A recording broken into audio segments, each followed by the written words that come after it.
Guys, welcome back to Southern Extreme TV. Thank you so much for hanging out with me on my channel. Today, we're going to be taking an in-depth look at the NocPix Lumi H35 thermal scanner.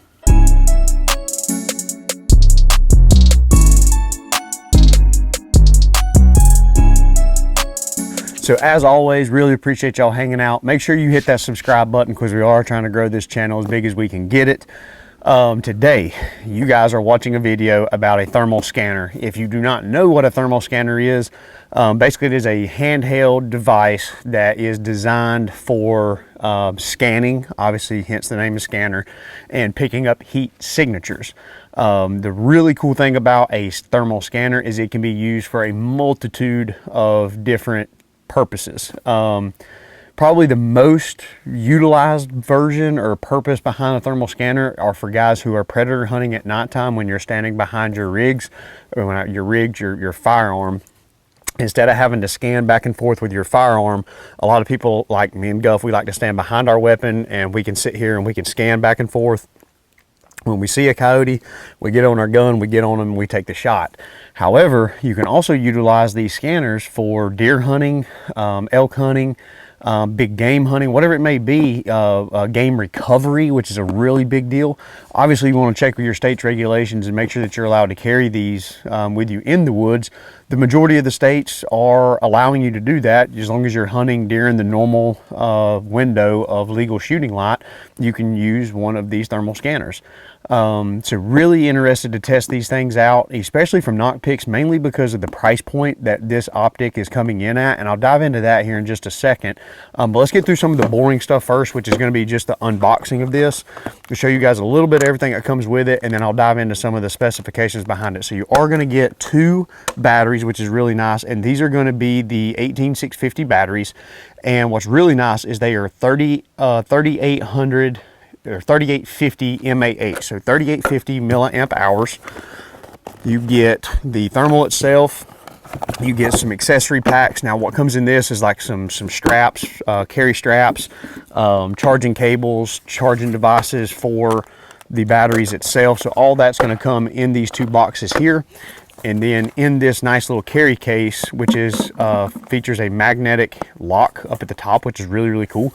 This is actually designed so that you can either carry it kind of over the shoulder, or it actually has straps here where if you run a bino harness or a chest pack like me and Guffy do, you can actually strap it to the inside edge here or here, and then you can utilize that specifically for this scanner. So really nice that they added that in the box with it. So this is it. This is the Lumi H35. So this is going to be a 640 resolution optic with a 35mm objective lens.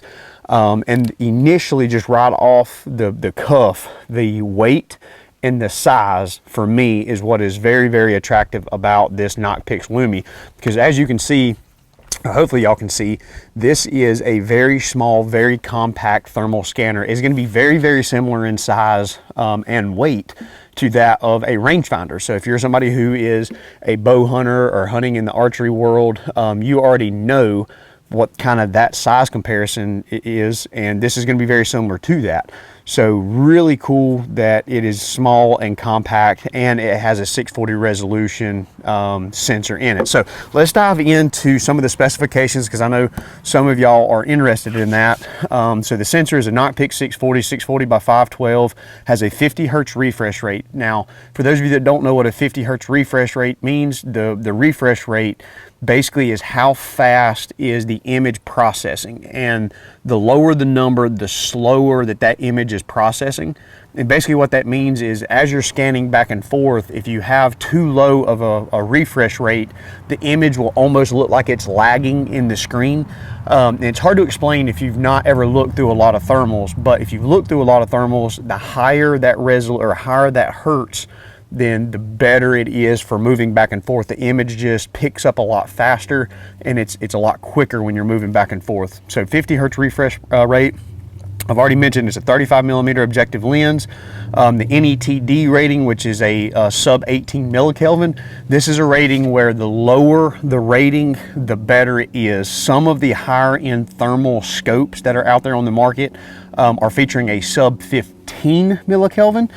We reviewed recently some of the new AGM stuff that is a sub 15, and it is really nice. Now, the sub 18 is just as good.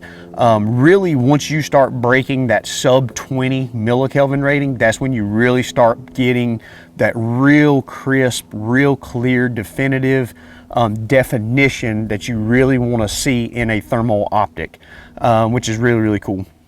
Pixel size is a 12 micron. The display resolution is a 1024 by 768.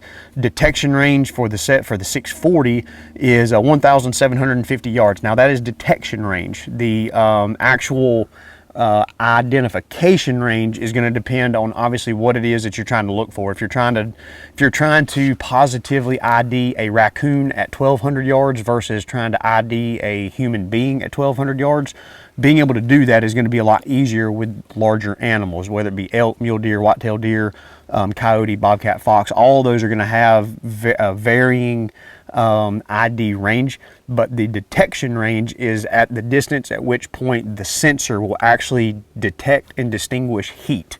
So 1,700 yards for that, 1,750 to be exact. You do get multitude of color palettes in this, which is really nice. You get white hot, black hot, red hot. It says color, you get violet, you get crimson, and you get viridian. So a whole bunch of different color palettes, which is nice because not everybody likes a specific type of color palette. So it's nice to have those options for you. So that right there is kind of a brief rundown for the actual technical stuff in behind it. I've told you guys that it comes with 2 batteries. I've already got 1 battery that's in here. The one cool thing, now I've already had this thing out and played around with it a little bit. The one really, really cool thing about the batteries and the way that they feed into this unit is you have a little hinge plate right here, but what's really, really unique about it is it doesn't matter which direction you feed this 18650 battery. You can put it in positive in first, you can put it in negative in first. No matter how you put it in, it's going to operate and it's going to function. Now, the reason that that's a very big deal, if you're one of those guys like maybe Guffey, where you're just forgetting to charge your stuff and maybe you're in the middle of a set and all of a sudden your scanner dies, you don't want to be in the middle of maybe coyotes running around with a dead battery and then having to try to fumble to figure out whether the positive's going in first or the negative's going in first. You just grab a new battery, throw it in there, close that hinge plate, turn the unit on, and you're back up and going.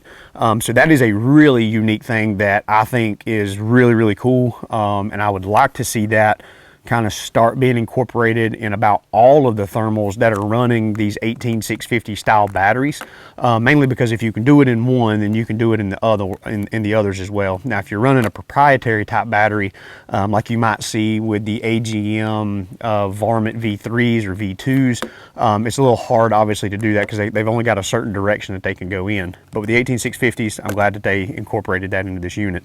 The button layout on this optic is really, really nice. It's very simplistic. You've only got 4 buttons. You've got a power button, which is at the very front. You've got it's an M button, which is basically like your mode or menu setting. You click and you hold that down, and then you have a top and an arrow button that is up above or below your M button, and that is basically how you cycle through all the different settings with this little thermal scanner. Obviously, you can record videos, you can take photos on this, you have full audio recording, which is really, really nice, and obviously you can filter through the different color palettes. If you're somebody who doesn't like white hot, if you're somebody that doesn't like black hot, you've got a wide range of different palettes. I know some people may kind of backpedal, if you will, with the 35mm objective lens. However, I will tell you that I am currently running a Pulsar XG 35, which is kind of the Pulsar version of this Lumi with not as good of a refresh rate, not as good of a sensor, just not quite as good as what this optic is. However, it is an older thermal scanner, so it's not really held up to the same standards as what this one is. I will say this, that I actually like the 35mm objective lens on a scanner, mainly because it's more streamlined. You can see here that the lens doesn't stick out past the case body of the thermal, and the reason that that is nice is whenever you were trying to slide this down into a pack like what you get here or into a chest rig, it is very easy to get in and out without catching on things. Once you start getting up into those bigger 50mm objective lens scanners, they can get a little bulky, they can get a little heavy, they can be a little cumbersome trying to get in and out of whatever you're packing in. And then obviously, you know, with the weight reduction between the 50 and the 35, that is what's a really, really big deal, because you got to think, we are spending, I would say, 85% of our time in the woods when we're predator hunting or hunting in general with thermals behind our scanner. And the other 20% is behind our actual scope. So you want something that not only has a good image, but something that is going to be very comfortable to carry, very lightweight to carry, and that you're going to enjoy carrying through the woods. If you get something that's too dang big, too dang bulky, it's just going to be kind of a chore, if you will, to carry it in and out of the woods, and that's not what you want. And the Lumi is definitely not that. Another cool thing is you do have the ability to charge this with a USB-C, I believe. It looks like we've got a cap here. Yep, so you have a USB-C adapter. So if you're somebody like Guffey, or if you're somebody who is kind of all over the place like I am sometimes and just forget to charge your stuff, you actually have the ability to run this from a battery pack. So if you have a battery pack like the majority of us do, you can plug the USB-C cable up in directly to the body and you can run this. And the cool thing about that is you can actually run that without the 18650 battery being installed. So being able to either charge the battery while it's in here in between sets, or if you just completely forget your battery, something stupid happens out in the field but you got a battery pack, you can operate this from that battery pack with a USB-C cable, which is really, really nice. All in all, the fit, finish, feel, weight distribution, everything about the NocPix Lumi H35 is really, really nice. It's got a good image, it's got a good display, it's got a real good field of view. It is featuring a 2.5 power base mag, which is what I really like. I really like that 2.5 power. Once you start getting down into like a 1X, 1.5X as your base mag, you get real good clarity and you get real good, I guess, field of view perspective, but you start losing that identification at longer distances. So for somebody who's really trying to ID something, maybe you're running a 640 scanner but a 384 resolution scope, which is a combination that I really like to tell people to go with if you're just getting into predator hunting, because you want to ID possibly with this thing, make sure you know what you're looking at, and then once that animal starts getting a little bit closer and getting into range, then you can get behind your optic and get behind a 384 scope, which there's some real nice 384 scopes out on the market. You can get behind it and then obviously make your kill shot. So really pumped, really pleased with this thing. Now let's absolutely turn this thing on and let's take a look at the image. And then I do want to talk about one negative that I have with it, and it's a nitpicky BS type thing that not everybody is going to care about. Now this thing is currently set, I believe it's set on white hot. It's either on white, yeah, it's got to be white hot. The image is really, really nice, and I'm telling you, being behind that pulsar that I've been running, the XG50 that doesn't have that 50 hertz refresh rate, I can tell a major difference in this, because again, I've been running that same pulsar now for dang near 4 years, and getting behind a thermal that's going to feel very similar in size but has that faster refresh rate, I can just tell a difference when I'm sitting here scanning back and forth. The image, it's up to date no matter where I'm at. It is refreshing in the screen and you're getting real-time data, whereas with my pulsar, I'm getting a slightly delayed. And again, we're talking very minor delays when you're going back and forth. But again, that's something that you can tell if you spend a lot of time behind a thermal scanner just like this. Those little things start to add up and they really start to matter. So image quality is fantastic out of this little big guy. But let's talk about price point, because that's what I am probably more excited about than anything whatsoever. With this Lumi H35 640 resolution optic from NocPix with a 5-year warranty, you are coming in just over $2,000 for this 640 resolution optic. Now what is really cool about it is you can actually drop down and get the 384 resolution scanner and actually get slightly below that $2,000 price point. So if you're somebody who maybe you're not wanting to jump in 2 feet with a 640 resolution, you do have options to go with a 384 resolution. If you start getting below that 384 resolution, you start losing a whole lot of clarity. And I just something that I don't necessarily recommend highly for people to go below that 384 mark.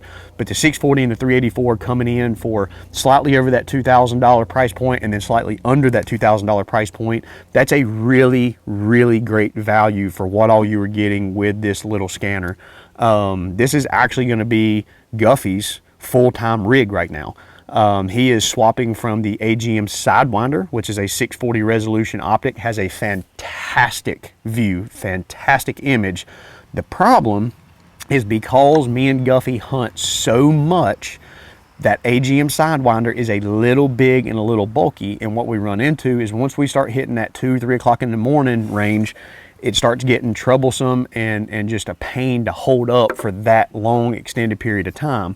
This smaller, more compact unit is going to be a lot nicer and a lot more pleasant to carry in and out of the woods, and obviously just to run around and function with on a day-to-day basis. So I think Guffey's going to be really, really pleased and really excited with this little scanner right here.